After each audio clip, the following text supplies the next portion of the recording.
Imagine finding out there's a biological shield that can, like, literally extend your lifespan, dramatically drop your cortisol levels, and just completely rewire your nervous system to handle stress. Right, which sounds like science fiction. It totally does. And imagine finding out that this shield has absolutely nothing to do with your diet or your sleep hacks or, how much you exercise. Yeah, that's the part that really catches people off guard. Exactly. Because today, we are looking at the hard science of something that usually gets relegated to, like motivational posters and philosophical musings. We're talking about your life's purpose. Which is such a loaded word, honestly. It really is. But the research we are diving into today suggests that having a clearly defined purpose isn't just this nice-to-have poetic idea. It is a measurable physiological imperative. I mean, it completely reframes how we think about human health and psychology, because we usually treat purpose as a luxury, right? Oh, 100%. It's something you figure out after you've paid the bills, secured the promotion, and organized your life. But the data we're going to look at today flips that hierarchy completely upside down. Right. Purpose isn't the destination you arrive at after you've sorted everything else out. It is the fundamental navigational tool you actually need to sort things out in the first place. And that is exactly our mission for this deep dive. So welcome in. If you are listening to this right now, whether you are commuting to a job you aren't sure about anymore, or maybe you're prepping for a massive meeting, or you just have that lingering, quiet feeling that despite doing everything right, something feels fundamentally off. yes, exactly. If you have that feeling, this is for you. We are pulling apart some incredibly dense paradigm-shifting research from Dr. Tyler Vanderweel. Yeah, his work focusing on human flourishing is just groundbreaking. It really is. And our goal today is to cut through the absolute noise of modern information overload. We aren't doing self-help fluff here. No, absolutely not. We are breaking down the biological science of meaning, how purpose evolves over a lifetime, and most importantly, the exact psychological friction that makes it so difficult to align our daily choices with our values. And that friction is really the defining characteristic of modern life. We are operating in an environment of unprecedented complexity right now. Oh, for sure. It's overwhelming. We have endless choices, relentless metrics for success, and this constant pressure to optimize every waking hour. Yet, despite having all these sophisticated systems to manage our time and output, we are experiencing an epidemic of existential burnout. Yeah, people are just exhausted on a soul level. Exactly. And the core argument we are examining today is that this burnout isn't a failure of time management. It is a failure of navigation. We're using the wrong instruments to steer our lives. Okay, let's unpack this because Dr. Vanderweel's research tackles this navigational crisis with a specific metaphor. Yeah. And I have to be honest, it immediately triggered my skepticism. Oh, really? Yeah, a bit. The premise is this. We need to stop thinking of purpose as a map and start thinking of it as a compass. Right. The compass versus the map. Right. And a compass doesn't tell you every step to take, but it constantly points you toward true north, giving you clarity to choices and resilience during hardship. That's the theory, yes. Now, here's my pushback on that. In the real world, the modern world, a compass sounds romantic, but it also sounds terribly inefficient. I can see why you'd say that. I mean, if I'm trying to get across a complex city, I don't want a compass, I want a GPS. You want the turn-by-turn direction. Exactly. I want an app that says, take a left at age 30 to get the promotion. Merge onto the highway of marriage at 32. Avoid the traffic jam of career stagnation. Right, a highly curated timeline. Yeah, because a GPS prevents the crisis by telling you exactly what's ahead. Doesn't abandoning the detailed life map just leave us completely unprepared for reality? Well, it is a very natural objection because we are deeply conditioned to crave certainty. We want the GPS because it offers the illusion of total control. Illusion. Yes, an illusion, because what's fascinating here is the underlying psychological vulnerability that a map creates. A GPS or a highly detailed life map works perfectly under one very specific condition. Which is what? The terrain has to remain completely static and predictable. The roads have to be exactly where the map says they are. Okay, fair point. But the problem is, human life, particularly in the 21st century, is wildly volatile. Industries collapse, global economies shift overnight, You experience a sudden health crisis, a relationship ends unexpectedly. Sure, but a good GPS reroutes you, right? Recalculates. A digital GPS does, yes, because it has access to a satellite view of the new reality. But our psychological life maps don't have that satellite view. Oh, that's an interesting distinction. Right. Our life maps are rigidly tied to our ego and our identity.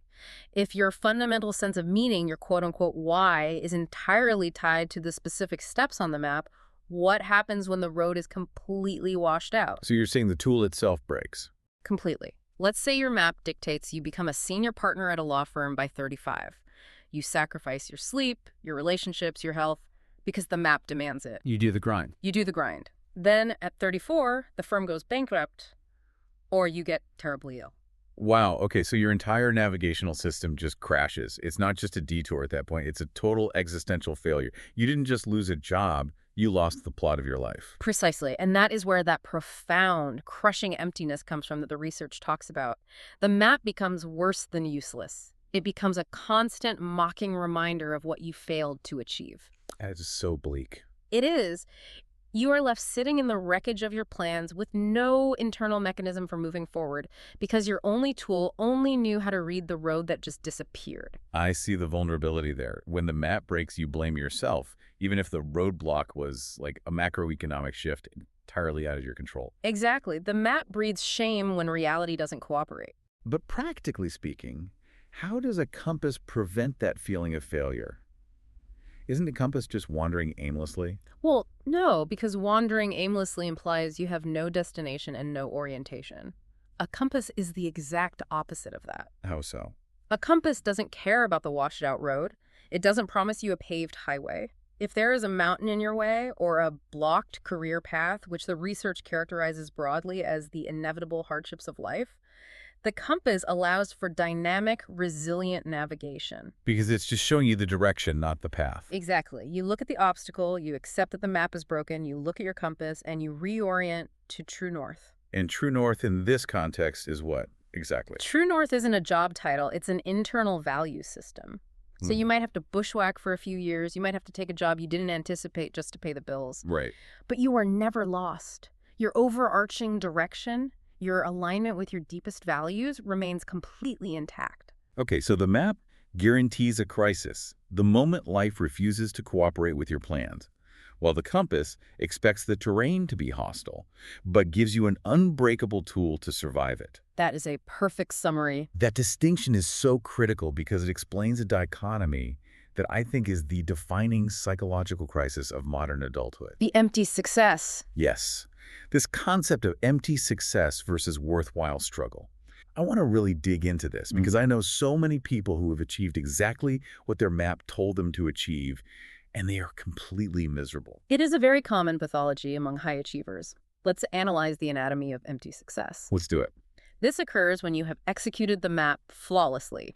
You acquired the degrees, you secured the title, you hit the income bracket, you are standing exactly on the X that society drew for you. You won the game. You won the game. But because that external goal was never aligned with an internal true north, the achievement creates a vacuum. It's like the moment you climb to the absolute top of the ladder, look around, and realize the ladder is leaning against the wrong building. Yes, the wrong building entirely. The physical sensation of that has to be brutal. You spend a decade grinding, expecting this massive dopamine hit of fulfillment when you finally arrive, and instead, all you feel is relief that the anxiety of the climb is over. And that relief fades incredibly fast. And then almost immediately, it is replaced by this creeping dread of, wait, is this it? Am I just supposed to maintain this hollow position for the next 30 years? Because that hollowness is the absence of a why. The neurochemistry of achievement without purpose is fleeting. You get a quick spike of satisfaction, and then your baseline returns. So what about the inverse? The worthwhile struggle? The worthwhile struggle operates on a completely different psychological mechanism. If you are navigating by a compass, you are still going to face massive friction. You will still experience exhaustion, failure, and setbacks. Because the compass doesn't make the mountain flat. Exactly, but because you know exactly why you are heading in that direction, the obstacles are imbued with profound meaning. I want to make sure we aren't just romanticizing suffering here. Are we saying that if you have a purpose, bad things don't hurt? Because that sounds a bit dismissive of real hardship. No, not at all. The pain is just as real. The financial stress, the physical exhaustion, those metrics don't magically disappear. Okay, good. But the interpretation of that pain changes radically. Think of the difference between being forced to dig a ditch as a punishment versus digging a trench to pour the foundation of a house you are building for your family. Oh, wow. Okay, that's a visceral image. The physical mechanics are identical, right? The blisters on your hands are the same. The caloric burn is the same. Yeah, the body is doing the same work. But the psychological experience of digging the foundation is a labor of love. The struggle feels inherently valuable because it is aligned with your true north. The punishment feels like torture because it is meaningless. The compass changes the definition of the sweat. It doesn't eliminate the sweat, it justifies it. That makes so much sense. It gives it a narrative. But this is exactly where my brain demands evidence. Because this philosophical framework about true north and worthwhile struggle is beautiful. It makes logical sense. But you want the receipts. I want the receipts. Because if I'm listening to this right now feeling totally burned out, beautiful philosophy might not be enough to get me to fundamentally change how I operate. I need to know the hard data. And that is exactly why Dr. van der Weel's research is so disruptive. He isn't a poet, he is a quantitative researcher studying the epidemiology of human flourishing. Right. And the data moves this conversation from the realm of philosophy straight into biology. Here's where it gets really interesting. Because when Dr. van der Weel defines purpose, it's incredibly grounded. He says purpose is the sense that your life has meaning and direction, and crucially, it is about aligning your actions with your values, not just your career or your achievements. That alignment is the key variable. The biological claims attached to this alignment absolutely blew my mind. The research indicates that people with a strong, clearly defined sense of purpose literally live longer. They do. They experience measurably less stress. They have better cardiovascular outcomes. We are talking about an abstract, invisible concept, like meaning acting as a literal physiological shield for your cells. It's not just in your head, it's in your tissue. I need to understand the mechanism here. How does a psychological compass translate to a lower heart rate and a longer life? Well, if we connect this to the bigger picture of our neurobiology, it comes down to the catastrophic physical toll of cognitive dissonance. Okay, let's break that down. Let's look at why a lack of direction generates chronic stress. Imagine the daily lived experience of someone operating without a compass, relying entirely on a map they didn't even draw themselves. So someone just following society's default path. Right. Every single decision they face, whether to take on an extra project, how to spend a Saturday, how to navigate a conflict with a partner, is an isolated, agonizing event. There is no overarching framework to filter these choices through. Right, so you are constantly reinventing the wheel. It is existential decision fatigue. Yeah. Your brain has to calculate the social, financial, and ego implications of every micro choice from scratch. Exactly. And because there is no defined internal value system guiding the ship, this person is constantly making choices that conflict with their suppressed, unexamined values. Can you give me an example of what that looks like in practice? Sure. Let's say deep down you profoundly value community and connection. But because your unexamined map tells you success means out-earning your peers, you take a highly lucrative, cutthroat job that requires you to isolate yourself and act ruthlessly. So you are spending 40 hours a week actively betraying your own fundamental nature. That betrayal is cognitive dissonance, and the brain registers it as a threat. Really? A literal threat? Yes, it creates a constant low-level hum of anxiety. Your brain is essentially fighting a war with itself. And what does the brain do when it perceives a chronic threat? It goes into fight or flight. Exactly. It engages the HPA axis, the hypothalamic pituitary adrenal axis. It pumps cortisol and adrenaline into your bloodstream. Your fight or flight system is constantly engaged, not because a tiger is chasing you, but because your daily actions are at war with your soul. And we know what chronic cortisol does. It is absolute poison over the long term. It degrades everything. It degrades your immune system, it shreds your sleep architecture, it increases systemic inflammation, which leads to heart disease.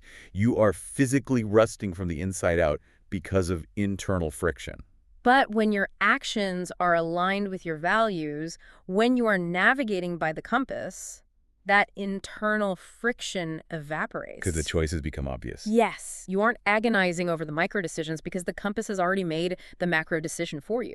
If your true north is community and connection, and you are offered that cutthroat, isolating job, It's not an agonizing debate. It's just a very simple, fast no. Exactly. Your cognitive load drops dramatically.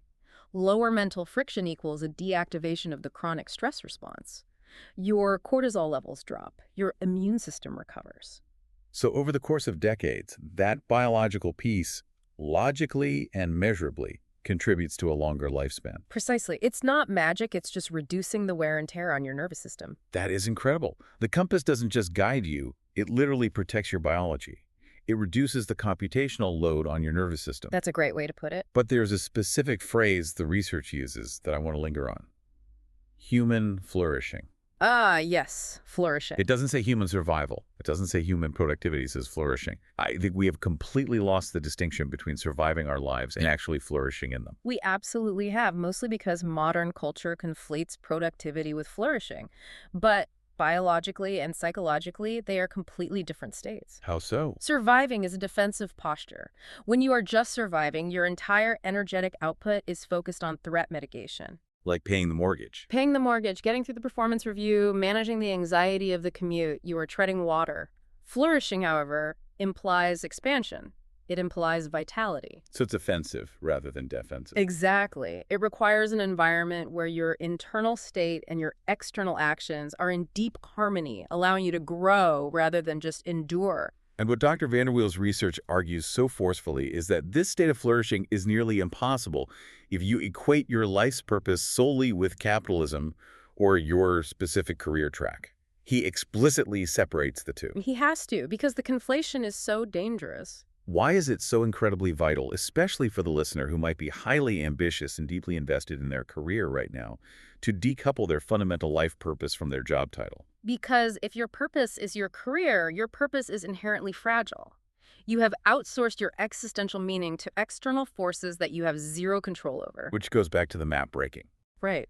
A corporate restructuring, a shift in AI technology, a global recession, or even just a change in your own physical energy levels as you age can completely strip you of your career. And if that happens? If your career was your only map and the career vanishes, you don't just lose a paycheck, you lose the structural integrity of your identity. You are plunged into that profound emptiness we talked about.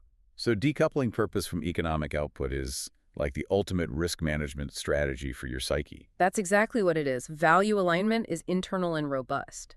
Career achievement is external and precarious. Which sets up a terrifying reality for anyone who introduces themselves at parties by stating their job title.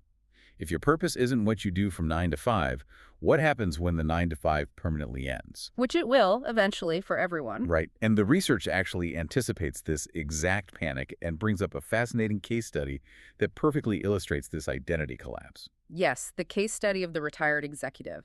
This is a crucial piece of evidence in understanding how purpose operates across a lifespan. Dr. Vanderweel discusses a client who, upon retiring, felt completely and utterly lost. Let's really look at the psychology of this client. Yeah. Paint the picture for us. This is a person who likely spent 40 years with a fiercely rigid, highly successful map. Wake up at 5:30 a.m., hit the gym, manage the team, drive the quarterly revenue, provide for the family. So his whole identity was output. Entirely. The map was stressful, sure, but it was incredibly reliable. It told him exactly who he was every single day. And then he hits 65, the gold watch is handed over, the map just ends. Wow. He wakes up on a Tuesday morning, the house is quiet, and there are absolutely no coordinates to follow. That feeling of being lost isn't just boredom. It must feel like psychological vertigo. Vertigo's the perfect word. His navigational instrument was tethered to an expiring metric, his ability to generate income and hold authority in a corporate hierarchy. Exactly. Once the metric expired, the instrument broke.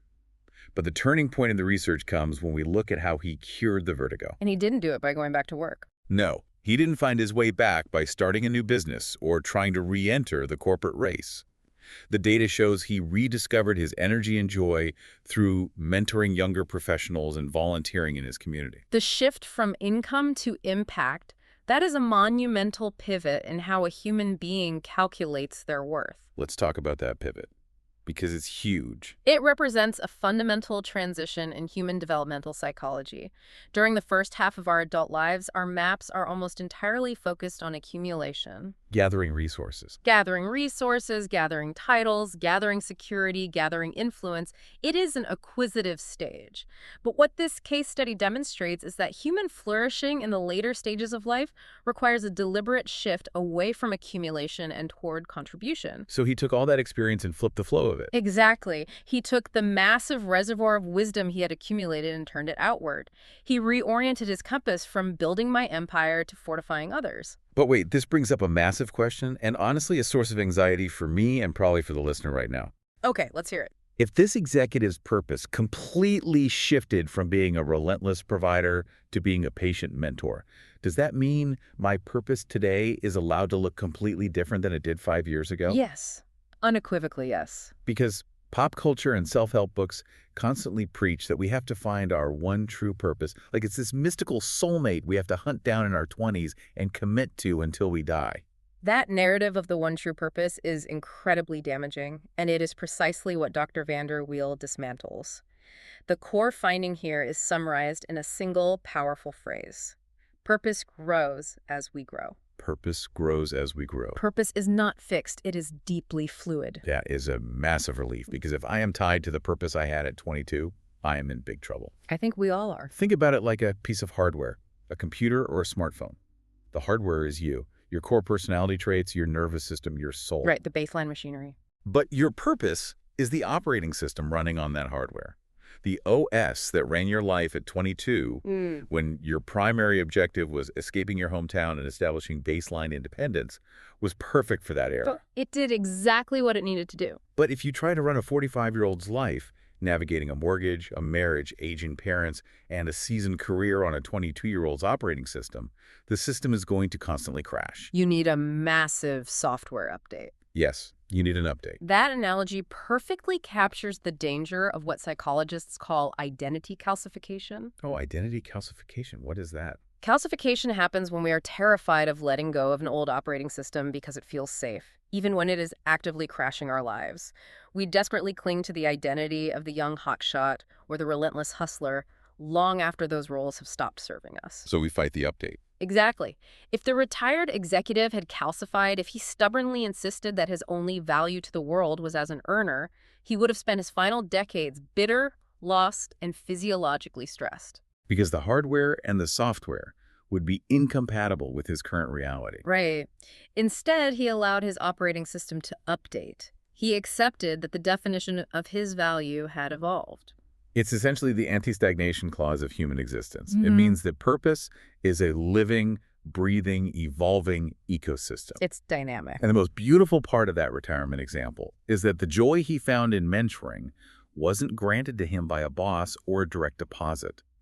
The energy was generated entirely internally because his new actions were perfectly aligned with his newly updated true north. And this brings us to the most critical juncture of our deep dive. The how-to portion. Exactly.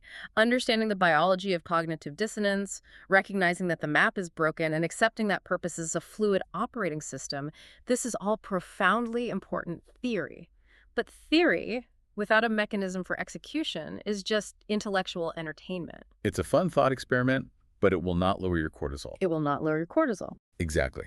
I can listen to this, nod my head, say, wow, purpose grows as we grow, and then tomorrow morning I will still wake up, check my email, feel a spike of anxiety, and repeat the exact same misaligned patterns. Because gravity takes over. Yes. If I have groceries to buy, a boss to report to, and very little free time, how do I actually build this compass? How do I update my operating system today? The research anticipates this execution gap. It doesn't leave us in the theoretical realm. It outlines an architecture of alignment, a remarkably grounded 4-step practice to transform this biological theory into daily neurological reality.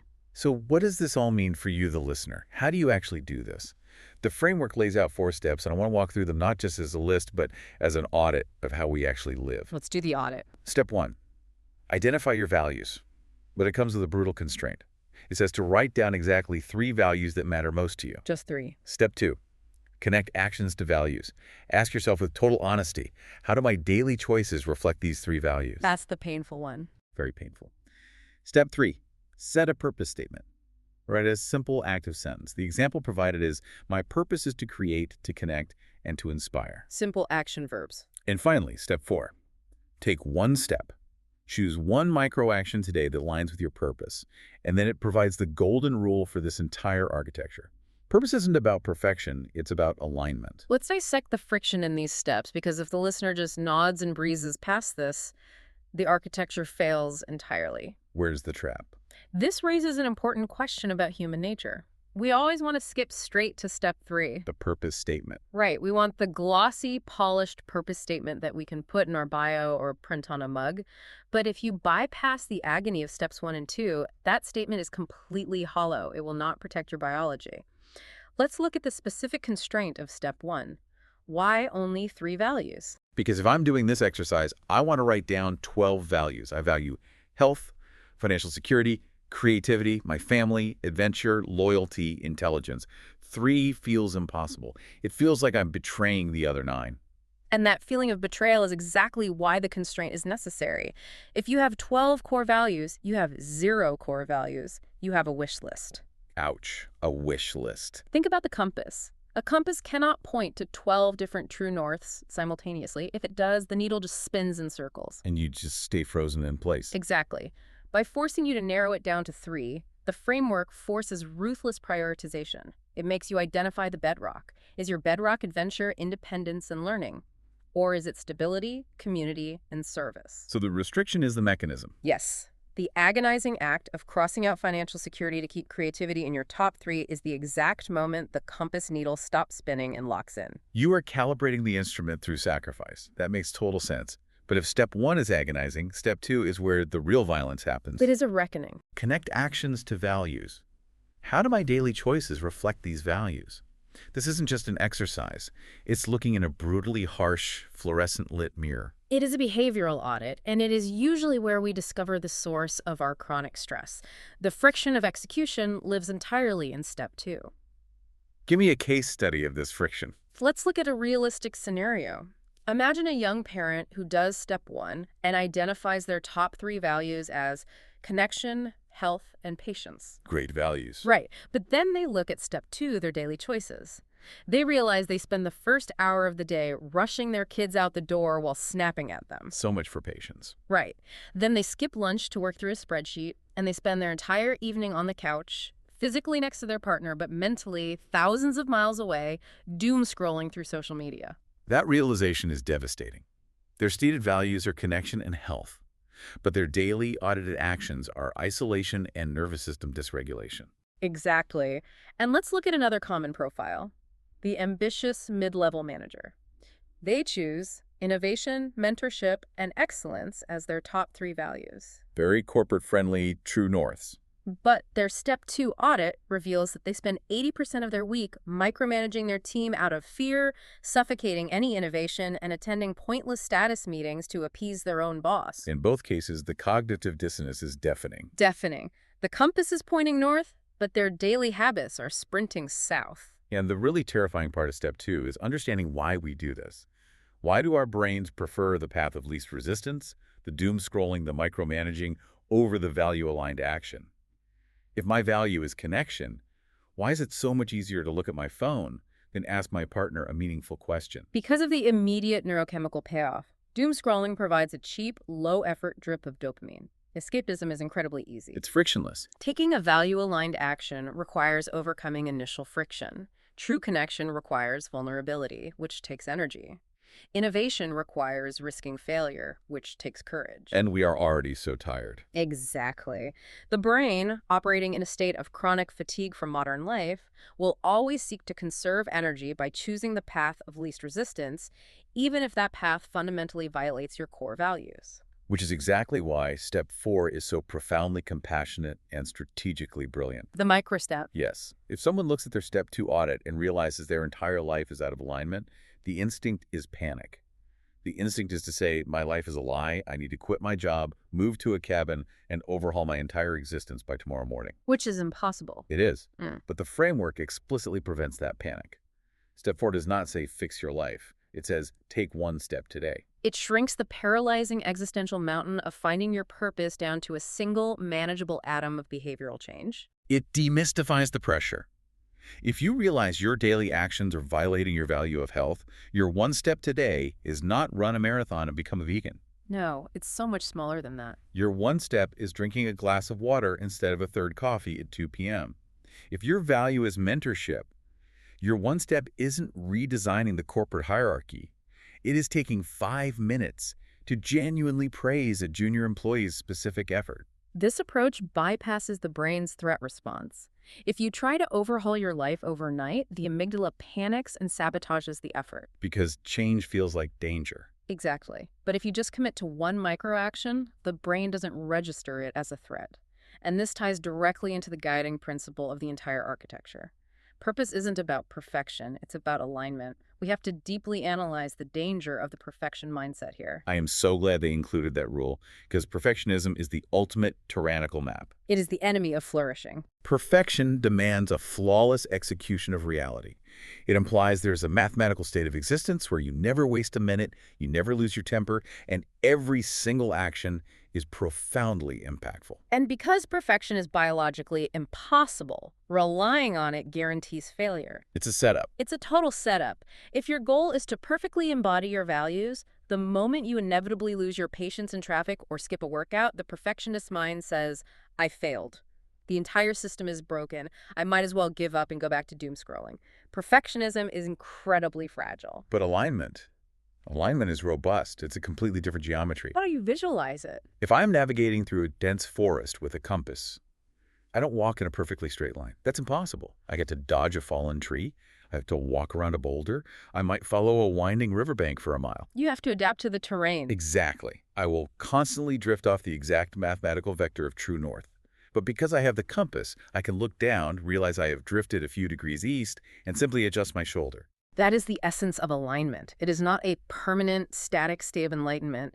It is the active, continuous practice of gentle course correction. Gentle being the key word. Yes. You veer off into old habits. You notice the drift without judgment, and you simply dial it back. The microaction in step 4 is just a course correction. No guilt, no shame, just a return to true north. That single daily step, that tiny adjustment of the dial, leads directly into the final revelation of Dr. van der Weel's research. I think it is the most liberating concept in the entire deep dive. It really is. It completely changes the scale of what we were talking about. Yes. The final piece of the framework is designed to dismantle what is arguably the most toxic narrative in modern self-improvement. The narrative of the grand destiny. Yes. The research notes state, purpose doesn't have to be grand. It can be found in small acts of kindness, creativity, or service. Purpose is not about what you achieve, it's about how you live. That distinction is everything. I cannot tell you the physical relief I felt reading that phrase. We are bombarded constantly with the mythology of the disruptor. The billionaire visionary, the global activist, the tech founder. We're world changers. Right. The implicit crushing message of modern media is that if your life doesn't scale to millions of people, if you aren't disrupting an entire industry, your existence is fundamentally mediocre. It is the burden of exceptionalism. We have conflated having a purpose with possessing historical significance. Wow, yes, historical significance. And that conflation paralyzes people. If you believe your purpose must be world-changing, you will likely do nothing because the scale is too intimidating. But the framework pushes back aggressively against this. Look at the contrast in the phrasing.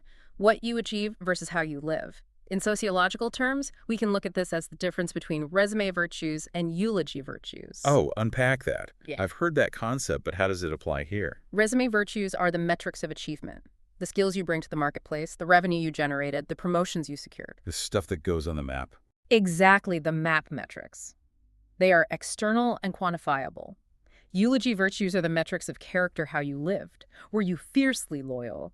Were you capable of deep empathy? Did you bring a sense of calm to chaotic situations?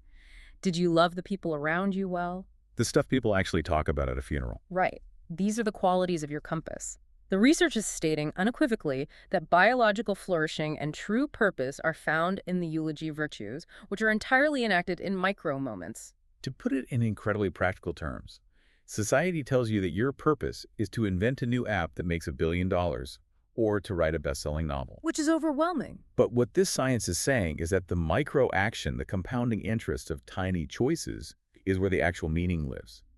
If you put $10 in an investment account every single day for 30 years, the compounding interest creates a massive structural wealth. Yes, consistency over intensity. Purpose works the exact same way. Sometimes your entire purpose for a given Tuesday is just one tiny deposit. It's taking a breath and responding gently to a frustrated client instead of snapping back. It's spending 15 uninterrupted minutes sketching on a notepad just for the joy of it. It's checking in on a neighbor. That single deposit is the purpose. And those microdeposits compound to create a deeply resilient psychological structure, which brings us to the beautiful synthesis at the end of the source material. The triad of meaning. Yes. The text summarizes the function of purpose using 3 distinct interacting metaphors. A triad of meaning. It defines purpose as the compass that points us forward, the anchor that steadies us, and the light that makes our journey worthwhile. We need to analyze each of these because they represent the past, present, and future of our emotional survival. Let's break down that triad. First, the compass. We spent a lot of time on this. It represents trajectory. It points us forward. When we are stuck in a rut, when we are facing the friction of step 2, the compass gives us the momentum to take that one micro step. It answers the question, where to next? Exactly. The compass provides momentum. But the second metaphor is arguably more critical during a crisis. The anchor that steadies us. The anchor is fascinating. Why do we need an anchor? Because, as we discussed earlier regarding the broken map, catastrophic storms will inevitably come. You will experience profound grief, a sudden loss of health, or a devastating failure. Right, the terrain becomes impossible. In those moments, forward momentum is impossible. You cannot sail in a hurricane. The compass isn't immediately useful because you cannot move. In those dark periods, your purpose shifts its function and becomes an anchor. That is so profoundly true. When you are grieving or when your entire life has just been upended, you aren't trying to self-actualize. You aren't trying to flourish. You're just trying not to get swept out to sea by despair. And what holds you in place? Yes. Your core values. Yeah. If your value is family, the necessity of caring for your children becomes the anchor that keeps you tethered to reality while you grieve. If your value is faith or art or community, that value holds your psychology in place until the storm passes and the water's calm enough for you to look at the compass again. So purpose isn't always about progressing. Yeah. Sometimes it's just about holding your ground because you know your existence has inherent non-negotiable value. It's survival mode, but anchored survival. And then we hit the third metaphor, The light that makes our journey worthwhile. the light. This one feels categorically different from the other two. It's not about directional movement, and it's not about surviving a storm. It seems to be entirely about the aesthetic of the human experience. The light alters perception. It doesn't change the physical reality of the path. The mountain you are climbing is still steep. The daily grind still requires effort. The struggle is still real. But the light, the conscious awareness that your actions are aligned with your deepest values, changes how you see the path. It illuminates the nuance. It allows you to notice the profound connections you are making along the way. So it changes the color of the experience. It is the exact mechanism that transforms the empty success into the worthwhile struggle. It brings a sense of deep, quiet joy to the mundane reality of the journey. The compass, the anchor, the light. It is an absolute holistic survival kit for the modern age. And I love how the research notes close out by hinting at the topic of their next study, mentioning resilience in community, the strength we find together. Which is the logical endpoint of all of this. Because that perfectly circles back to the retired executive who cured his vertigo by mentoring others. True purpose, whether it is functioning as the anchor holding you steady or the light illuminating the path, almost never happens in a vacuum. No, we are profoundly social creatures. The compounding interest of our microactions is ultimately paid out in how we impact people around us. It suggests a profound sociological truth.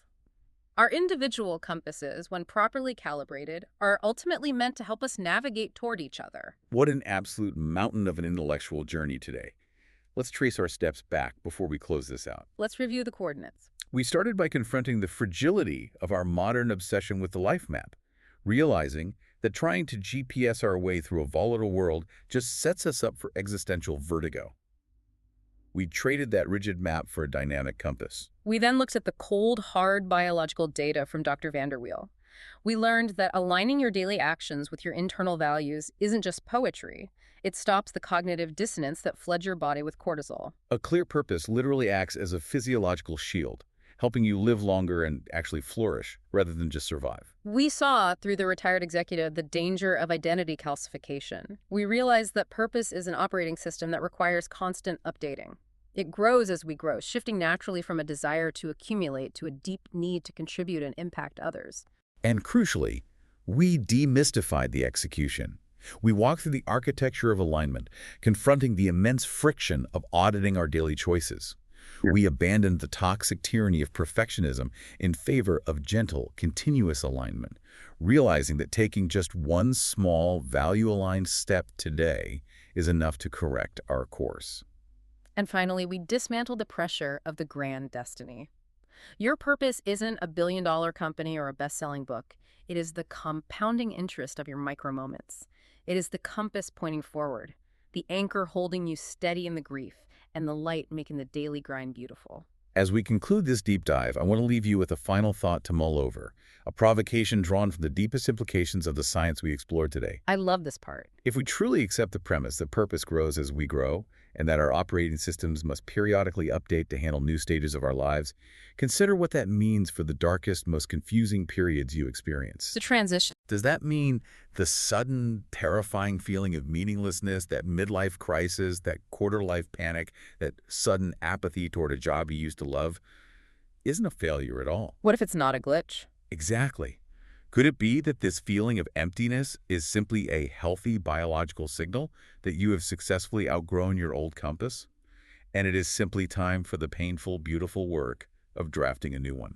Meaninglessness not as a glitch in the system, but as the alarm clock waking you up to the next level of your own growth. That completely changes how I will view my next bad day. Me too. Thank you so much for joining us on this deep dive. Whether you were pulling into your driveway, finishing your workout, or just taking a deep breath at your desk, we hope this conversation gave you the clarity to look at your own map a little differently. Remember, you don't have to overhaul your entire life by tomorrow morning. Just audit your values, find your true north, and take that one small step today. We will catch you on the next deep dive.